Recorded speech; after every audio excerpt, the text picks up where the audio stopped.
Good morning. देखिए, जो हम कमिंग 10th ऑफ जुलाई को एक बैच स्टार्ट कर रहे हैं। बैच क्या है अपना? Basic stock market course for beginners. तो सबसे पहला क्वेश्चन सबके माइंड में ये आ रहा है और आप लोगों के दिमाग में भी ये आएगा कि इस कोर्स में हम क्या करेंगे और कौन कौन एलिजिबल है इसको करने के लिए।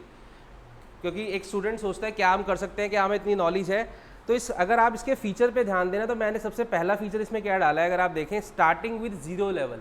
मतलब आपको अगर फाइनेंस का एफ भी नहीं पता, आपको स्टॉक मार्केट का एस भी नहीं पता, शेयर आपने कभी खरीदा नहीं, बेचा नहीं, कुछ नहीं पता आपको, फिर भी ये कोर्स आपके लिए रेलिवेंट हो जाएगा।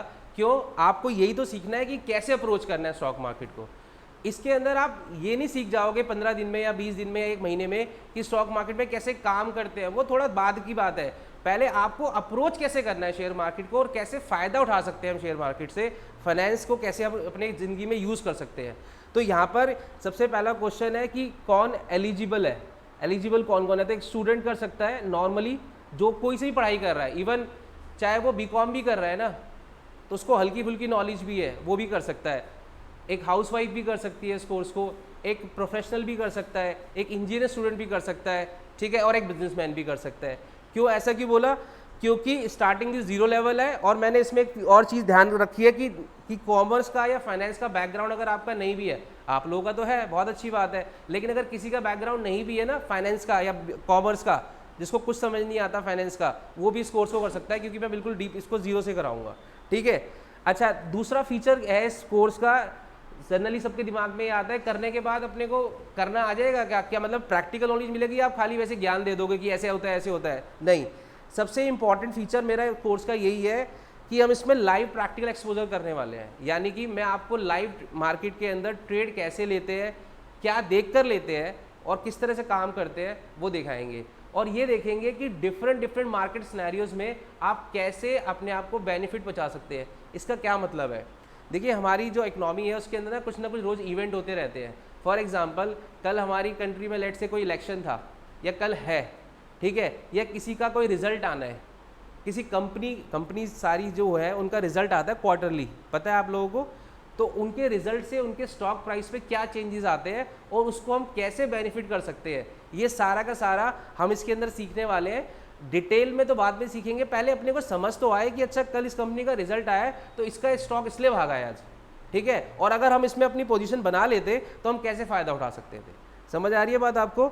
अच्छा, दूसरा ये आता है कि हमने तो सर 15-20 क्लास ले ली आपसे और हमें समझ भी आ गया, लेकिन क्या हम इसको कॉन्टीन्यूसली हम जब करेंगे हमें दिक्कतें आएंगी। तो एक तो आपको कॉन्टीन्यू सपोर्ट बैच के दौरान तो मिलेगा ही मिलेगा, और बैच के बाद भी हम जो भी स्टूडेंट ये बैच करेगा उसका हमारे साथ एक व्हाट्सएप ग्रुप बन जाएगा, टेलीग्राम ग्रुप बन जाएगा, और उसके अंदर हमारा सपोर्ट कॉन्टीन्यूसली रहेगा। मतलब कोर्स खत्म होने के बाद भी अगर आप कोई चीज़ करते हैं या आपको कोई दिक्कत आती है इसके बारे में, जैसे आपने कोई चीज़ को सर्च किया या कुछ करने की कोशिश करी आफ्टर कंप्लीशन ऑफ बैच, मैं उसके बाद की बात कर रहा हूँ, बैच के दौरान तो सब कुछ बता ही दूंगा, बाद में भी आप कर रहे हो, आपको लग रहा है नहीं ये तो उस टाइम डिस्कस नहीं हुआ था, तो अब किससे पूछे, तो आप मुझसे उस टाइम भी पूछ सकते हैं वो, और उसका जवाब आपको मिल जाएगा, ठीक है। क्योंकि इसका कारण है, खाली ये बैच का पर्पज़ ये नहीं है कि हमें सिर्फ एक कोर्स कराना है। देखिए, बीइंग अ फाइनेंशियल गाय मेरा ये ड्यूटी बनती है, मैं चाहता हूँ कि आप लोगों को फाइनेंस की इतनी नॉलेज तो हो जाए कि आप अपना फाइनेंस मैनेज कर सको, और अपने फैमिलीज का जो फाइनेंस है, जो कि ट्रेडिशनली सिर्फ एफडीज में या सिर्फ प्रॉपर्टी में पड़ा रहता है ना पैसा, या गोल्ड में पड़ा रहता है, वो वहाँ से रोटेट होके ऐसी जगह पे लगे जहाँ पे आपको 2 गुना 3 गुना रिटर्न मिले, ठीक है। तो इसलिए आपको ये बात समझनी पड़ेगी कि इसको कैसे यूज़ करते हैं।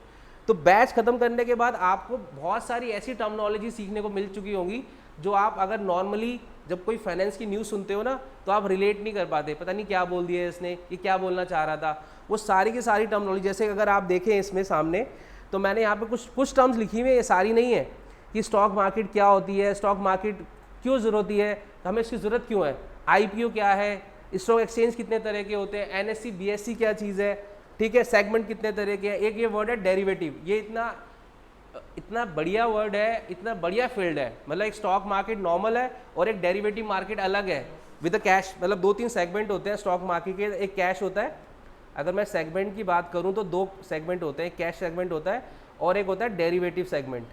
तो ये डेरिवेटिव सेगमेंट एक और ऐसा डाइवर्स सेगमेंट होता है कि जिसके अंदर अगर आपको करना आ जाए, काम आ जाए, तो स्टॉक की प्राइस की मूवमेंट से आप प्रॉफिट कमा सकते हैं। यानी कि अगर प्राइस नहीं भी चेंज हो रहा तब भी आपको प्रॉफिट होगा। अब आप बोलेंगे ऐसे कैसे हो सकता है, आपको लगेगा अभी तो ऐसे ही बोल रहा हूँ, जब आप ये सीखेंगे तब समझ में आएगा। हालांकि बिगनिंग वाले कोर्स में मैं इसको डिटेल में नहीं बताऊंगा आपको, लेकिन मैं आपको इसका ग्लिम्स दे दूंगा कि ये किस लिए हेल्प करता है हमें, ठीक है। इसी तरह जब आप किसी कंपनी की बैलेंस शीट पढ़ते हैं ना, तो टॉप लाइन बॉटम लाइन क्या होती है, मार्केट कैप क्या होता है, जब आप इतने ये अकाउंट्स के क्वेश्चन करते हैं आप देखते हैं फिर फेस वैल्यू ये है, फिर बुक वैल्यू अलग होती है, मार्केट वैल्यू अलग होती है, तो शेयर मार्केट में कौन सी वैल्यू ट्रेड हो रही होती है और किस वैल्यू की कितनी इंपॉर्टेंस है, ये सारा का सारा आपको इसमें सीखने को मिलेगा। यानी कि आफ्टर कंप्लीशन ऑफ कोर्स आपको ये जरूर समझ में आ जाएगा, मतलब आप अपने आप को एज के साथ फील करोगे कि हमें नॉर्मल जो हमारे एज ग्रुप के लोग हैं या इवन जो बड़े भी हैं उनसे एक्स्ट्रा चीज़ पता है जो आपको अपनी लाइफ लॉन्ग कैरी करनी है, ठीक है। और ये मैं जितना भी एम्फेसाइज कर लूँ आपको समझ तभी आएगा, ये बात फील तभी होगी जब आप कर लोगे, ठीक है। तो 10 जुलाई से इसको स्टार्ट करते हैं और इसको फिर आगे इसकी जर्नी को आगे बढ़ाते हैं। Okay, thank you.